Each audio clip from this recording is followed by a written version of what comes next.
जिन क्षत्रियों का अपमान रघुनाथ सिंह जी के परिवार ने किया, जिन क्षत्रियों का अपमान सिग्रीवाल जी ने किया अपने अपने संसदीय जीवन में, वो सारे लोग हमको समर्थन दे रहे हैं। युवा साथी जो जाति बिरादरी से उठकर वोट देते हैं, वो लोग भी मेरे साथ हैं। एक फोटो भी आया था सोशल मीडिया पर जिसमें आप और आप पिताजी आपके बैठे हुए हैं, यहाँ के स्थानीय विधायक देवेशकांत सिंह जी बैठे हुए हैं, तो क्या सच्चाई है उस फोटो? गए थे उनके, हम लोग उनका अच्छा संबंध रहा हम लोगों से। अच्छा, आपका संबंध रहा। फिर बीजेपी के लोगों ने लगता है उनको डांटा फटकारा कि पार्टी से निकाल दूंगा, ये कर दूंगा, वो कर दूंगा, तो बेचारे अपना मेरे खिलाफ घूम रहे हैं सब जगह। आप जिस विधानसभा में बैठे हुए हैं, इसका नाम है गुड़ियाकोटी विधानसभा, जिसमें 3 प्रखंड है, गुड़ियाकोटी, बसंतपुर और लकड़ी नगर। यहाँ के विधायक से भी आप और आपके पिताजी जाकर मिले थे? हाँ, उनके घर पे सिंबल मिल लोकल गांव के लोग हम लोग को ज़बरदस्ती ले गए थे पकड़ के वहाँ। कौन ज़बरदस्ती ले गए? कौन ज़बरदस्ती? वही लोकल वहाँ गांव के लोग थे। विधायक जी के यहाँ? और विधायक जी से हमारे पिताजी का अच्छा रिश्ता भी रहा है, ये बात भी है। एक फोटो भी आया था सोशल मीडिया पर जिसमें आप और आप पिताजी आपके बैठे हुए हैं, यहाँ के स्थानीय विधायक देवेशकांत सिंह जी बैठे हुए हैं, तो क्या सच्चाई है उस फोटो? गए थे उनके, हम लोग उनका अच्छा संबंध रहा हम लोगों से। अच्छा, आपका संबंध रहा। फिर बीजेपी के लोगों ने लगता है उनको डांटा फटकारा कि पार्टी से निकाल दूंगा, ये कर दूंगा, वो कर दूंगा, तो बेचारे अपना मेरे खिलाफ घूम रहे हैं सब जगह। तो मतलब इसके पहले आपके साथ घूम रहे थे क्या? हम तो यही मान के चल रहे थे। फिर लोगों ने बताया कि बीजेपी के लोगों ने उनको रिमांड पे ले लिया। ये सिग्रीवाल जी ने उनको बड़ी डांट लगवाई है, उन पे कास्टिस्ट होने का आरोप लगाया गया सिग्रीवाल जी के द्वारा। अभी नॉमिनेशन भी मेरे एक कुशवाहा समाज के साथी लड़ रहे थे, उनका नॉमिनेशन भी रद्द करवा दिया।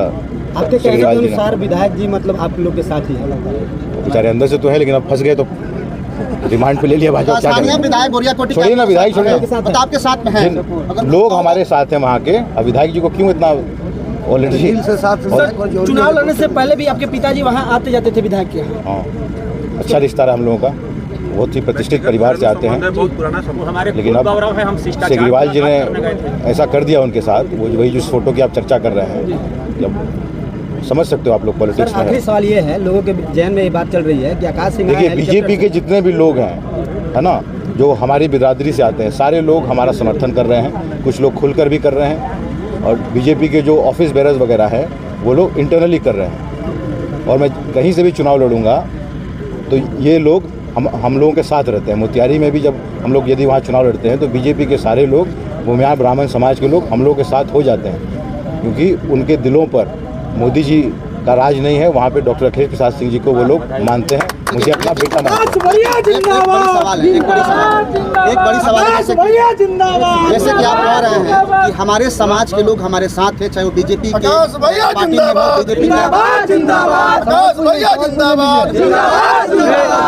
बीजेपी के पार्टी में हो, बीजेपी में हो या बीजेपी से बाहर हो, जो भी हमारे कास्ट के लोग हैं वो हमको सपोर्ट कर रहे हैं, जैसे आप अभी कह रहे हैं। लेकिन जो हमको ज़्यादा मानते हैं ना मोदी जी से, इसलिए आप तो ज़्यादा मानते हैं। जो राजपूत समाज के लोग हैं, जो पहले राजद को वोट देते थे, राजद को मतलब किस पार्टी में थे, वो लोग भी अब एक हो गए हैं कि नहीं, अब जो भूमिहार एकजुट हुए हैं तो राजपूत भी एकजुट हुए हैं, वो भी करें कि हम लोग हो गए हैं, तो हम क्या करें इसमें? अच्छा हो जाए, कुछ लोग हमारे साथ भी हैं।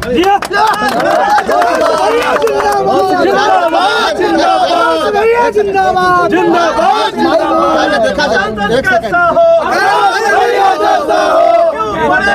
आकाश बाबू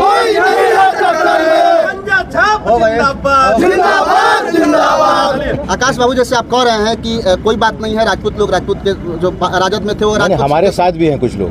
और खास करके गुजरात में जैसा अपमानित करने का काम किया गया बीजेपी के एक सांसद के, नहीं, क्षत्रिय समाज के लोग नॉर्थ इंडिया में सब जगह हैं।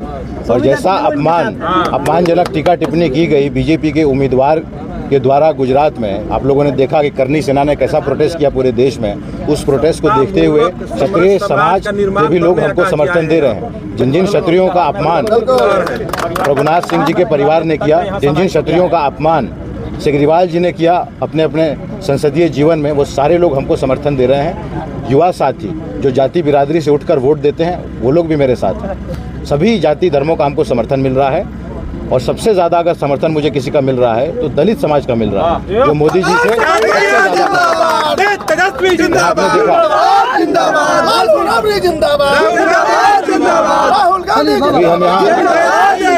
यहाँ बैठे हैं, कितनी बड़ी सभा की के बीच में। आखिरी सवाल है आपसे कि आप गुड़ियाकोटी विधानसभा क्षेत्र में पहुंचे हुए हैं, तो जाहिर सी बात है कि यहाँ के लोग जो है यहाँ की जो जनता है उनकी भी आपसे कुछ अपेक्षाएं होगी, क्योंकि बहुत दिन से इस विधानसभा क्षेत्र का भी विकास जो है कि अभी पड़ा हुआ है, स्थगित है। तो यहाँ के लोगों के लिए आप क्या कहेंगे? उनकी भी उम्मीदें कहीं ना कहीं आपसे जुड़ी हुई है और वो भी इंतजार में होंगे कि अगर परिवर्तन होता है महाराजगंज में तो आकाश बाबू हमारे लिए कुछ ना कुछ, कोरिया कोटी के लिए कुछ ना कुछ। देखिए, हमारी जो पृष्ठभूमि है, हमारे पिताजी को पूरे बिहार के लोग जानते हैं। हम लोग डेवलपमेंट ओरिएंटेड पॉलिटिक्स करते हैं। हम लोगों का घर का जो दरवाज़ा है सुबह के 6 बजे खुल जाता है और सबके लिए खुलता है। ऐसा नहीं कि खाली मंत्री विधायक के लिए, आम जनमानस के लिए। और रात के 11 बजे बंद होता है। सुबह के 6 बजे से 11 बजे तक दरवाज़ा खुला रहता है। चाहे जिसको आना है वो आ जाए, जिसकी हम पैरवी कर सकते हैं, जिसको कोई फ़ायदा पहुंचाता है, जिसके लिए कोई काम कर सकते हैं, वो हम लोग करते हैं। हम सांसद चुने जाते हैं। जहां मुझे चिट्ठी लिखनी पड़ेगी एज MP महाराजगंज, मैं लिखने का काम करूंगा। जहां मुझे स्वयं जाना पड़ेगा किसी ब्यूरोक्रेट के यहाँ, किसी मिनिस्टर के यहाँ, चाहे भारत सरकार को हो चाहे बिहार सरकार को, वहाँ मैं पहुँचूँगा। यहाँ के लोगों का मुद्दा को लेकर, चाहे सड़क बनवाना हो, कहीं पुल बनवाना हो, कहीं कॉलेज बनवाना हो, हॉस्पिटल ठीक कराना हो, जो भी मुद्दा होगा, मैं अपने लोगों के लिए खड़ा रहूँगा। 32 साल मेरा उम्र है। मेरा राजनीतिक जीवन आने वाला जो है वो तकरीबन 40 से 45 सालों का और है। तो जो प्यार, मोहब्बत, सम्मान यहाँ के लोग मुझे दे रहे हैं, हम उसको खोना नहीं चाहते, इसलिए हम काम करेंगे। और हमारा जो ट्रेनिंग है, जो अपब्रिंगिंग है, वो भी प्रो पीपल है। मेरी जो परवरिश हुई है, हमारे पिताजी के पास समय तो था नहीं कि बेटा बेटी के साथ गुजारें, तो हमारी पॉलिटिकल जो परवरिश हुई है उस पॉलिटिकल कार्यकर्ताओं ने ही की है। अगर मैं क्रिकेट खेलता था तो मेरे पिताजी के पास समय नहीं था मेरे पास क्रिकेट खेले, वो पॉलिटिकल कार्यकर्ता ही हमको बॉल डालते थे। आप कहते हैं कि मोदी जी को हटाओ, तो आपके पास विकल्प है ना? विकल्प कौन? इंडिया अलायंस नहीं, कोई चेहरा है मोदी जी को? अरे भैया, नहीं, एक सेकंड। हमारा जो संविधान है, हम जो चुनाव लड़ रहे हैं, उसमें क्या प्रोसेस है कि अलग अलग क्षेत्रों से जो जनता है वो अपना MP चुन के भेजती है। ठीक है, दिल्ली भेज दिया MP, फिर MP जो हैं टुगेदर बैठ के किसी एक व्यक्ति विशेष को चुनते हैं फॉर प्राइम मिनिस्टर। ये हमारा सिस्टम है। मोदी जी इस प्रकार से चुनाव लड़ते हैं वो इलीगल है। वो अमेरिका का तरीका है कि 2 लोग आ गए और दोनों में से वोट दे दीजिए। यहाँ क्योंकि भारत में डाइवर्सिटी है। मोदी जी को हटाओ तो मोदी जी के बदले में कोई होगा ना आपके पास? अभी तो हम नहीं जानते ना कि मोदी जी कोई बीजेपी के लोग, अभी हम नहीं जानते ना कि बीजेपी के लोग मोदी जी को ही चाहते हैं कि वो PM बने। हो सकता है योगी को बना दें, हो सकता है नितिन गडकरी को बना दें। बीजेपी में तो आम चर्चा है कि नितिन गडकरी ज़्यादा अच्छे हैं। ये आप कैसे कह सकते हैं मोदी जी ही प्राइम मिनिस्टर को उम्मीदवार हो सकता है? लोग नहीं, RSS के लोग कहते हैं कि RSS खिलाफ होगी, RSS बॉस है भाजपा की। हम लोग में चेहरा राहुल गांधी जी हो सकते हैं, प्रियंका गांधी जी भी हो सकती हैं, खड़गे साहब भी हो सकते हैं, है ना? सर, क्षेत्र के लोगों का एक सवाल है, हो सकता है आप AC से निकल कर आए हैं और अगर जीत जाएगा तो फिर AC में चला जाएगा। मैं जनार्दन सिंह सेगरीवाल जी को चैलेंज करता हूं कि हम धूप में मेरे साथ खड़े हो जाए, देखते हैं ज़्यादा देर कौन टिकता है।